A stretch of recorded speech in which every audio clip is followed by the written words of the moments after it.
एक नई चीज बताता हूं आपको, शायद आपको मालूम नहीं होगा। यह सड़क को इंग्लैंड की पार्लियामेंट अपनी मलकियत मानती है, क्योंकि वो ये कहते हैं आप कोई मकान लेते हो और उस पर यदि लोन ले लिया आपने, तो कागजात उस लोन के ऊपर वाली बिल्डिंग के लिए जाते हैं या जमीन के लिए जाते हैं?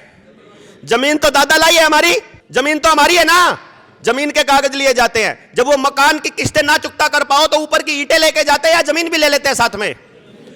कोई भी बैंक जो कमर्शियल एक्टिविटी करता है बिना कुछ गिरवी रखे आपको लोन देगा क्या? तो अमेरिका वर्ल्ड बैंक से जब सरकार, ये भारत की पार्लियामेंट जब लोन लेती है तो बिना कुछ गिरवी रखे लोन देगी क्या?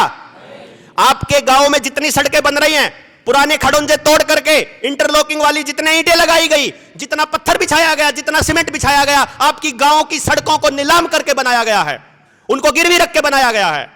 आपको मालूम ही नहीं है? आपको यह भी नहीं मालूम है कि आपके गांव के, आपके पुरखों ने जो जमीनें अपनी मर्जी से दान दी थी सामूहिक कार्य के लिए कि मेरे गांव के लिए इस्तेमाल होंगे, वो सरकारी अस्पताल की, वो सामुदायिक अस्पताल की जमीन, वो स्कूल की जमीन, वो जोड़ की, बणी की, हमारे शामलात की, गौचरान की, मंदिर की, चौपाल की, सारी जमीनें सरकार अपने नाम कर चुकी है। ये सरपंच साहब बैठे हैं, गलत तो नहीं कह रहा हूं जी? सबके सब अपने नाम कर चुकी है।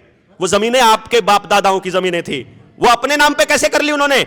क्योंकि आपने ये कहा कि हम निकम्मे हैं और हमसे अपने गांव में कोई काम नहीं होता मिलकर के, इसलिए हमारा काम करने के लिए कोई थर्ड पार्टी आएगी और वो थर्ड पार्टी आपके लिए काम करेगी। सवाल ही पैदा नहीं होता भाई, वो प्रॉफिट के लिए काम करेंगे।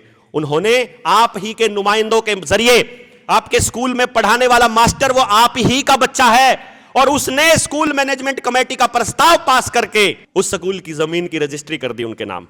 ये वापस लेंगे हम।